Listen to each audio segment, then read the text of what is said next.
November 11th, 2023. East London. At 10:10 p.m., a taxi is forced to stop on a residential street. It does not pull over. It is blocked. A silver Mitsubishi cuts across its path and stops directly in front of it. The taxi has nowhere to go. 4 men get out of the Mitsubishi. They are dressed in dark clothing. Their faces are covered. 2 of them are carrying knives. Inside the back seat, 26-year-old Anselam Senaj realizes what is happening. Moments earlier, he had warned the driver. "There's a car behind us," he said. "They will kill me." Now the doors are opening. He's vulnerable. The blade enters Senaj's chest. The attackers retreat immediately. They get back into the Mitsubishi and they disappear. Anselam Senaj never leaves the taxi alive. He is pronounced dead at the scene. Earlier that evening, the taxi journey appeared normal. Traffic lights, turns, routine movement through East London, but Anselam Senaj became visibly distressed. He leaned forward. He spoke urgently. He told the driver they were being followed. The driver checked the rearview mirror. A silver Mitsubishi was behind them. Its headlights stayed close. Too close. When the taxi turned, the Mitsubishi turned. When it slowed, the Mitsubishi slowed. This was not coincidence. It was pursuit. CCTV later showed the Mitsubishi moving across East London for hours. It picked up passengers, dropped others off, changed routes. Sometimes it vanished from cameras. Always moving closer to the same destination.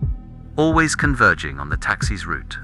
According to the prosecution case, that night did not unfold in a straight line. It unfolded in preparation. CCTV showed the group converging at a taxi rank shop. A brief meeting, a quick pause. Then they separated again. CCTV then showed them going back to a house. Not to hide, to reset, to change clothing, to remove anything that could identify them. And when the vehicle reappeared on camera, it looked cleaner, more anonymous. The court heard the Mitsubishi was now being driven with stolen number plates. A deliberate decision, a final layer of disguise before the attack.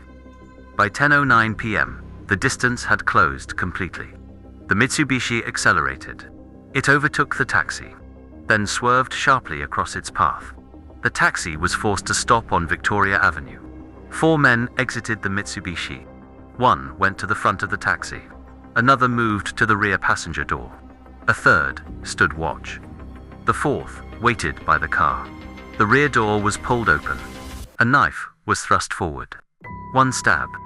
Deep, precise, fatal. The attackers did not linger. They did not speak. They returned to the Mitsubishi, and they drove away. Emergency services were called immediately. Paramedics arrived within minutes, but the wound was catastrophic. Vital organs were damaged. Anselam Senaj was pronounced dead at the scene. Police began hunting the silver Mitsubishi. Cameras across East London tracked its movements. Every turn, every pause. The following day, the car was found burned out. Set alight deliberately. An attempt to destroy evidence, but it was already too late. Investigators analyzed phone data. Cell site records placed multiple phones together, moving in convoy, communicating, coordinating. Before the murder, and after it, this was not random violence. It was planned. 1 suspect fled the country. Mohammed Saqib Khan left the UK. He traveled across Europe, eventually reaching Amsterdam. Dutch authorities arrested him there. He was extradited back to Britain in handcuffs. At the Old Bailey, jurors watched CCTV footage.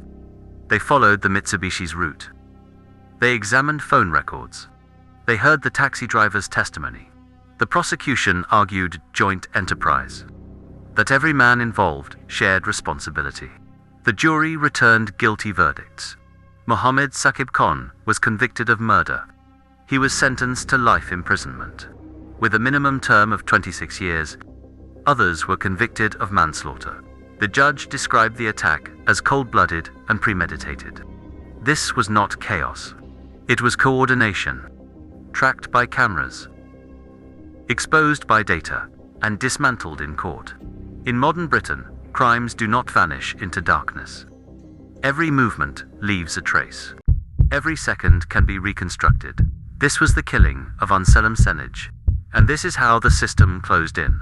Subscribe for daily crime updates. Like, comment and subscribe.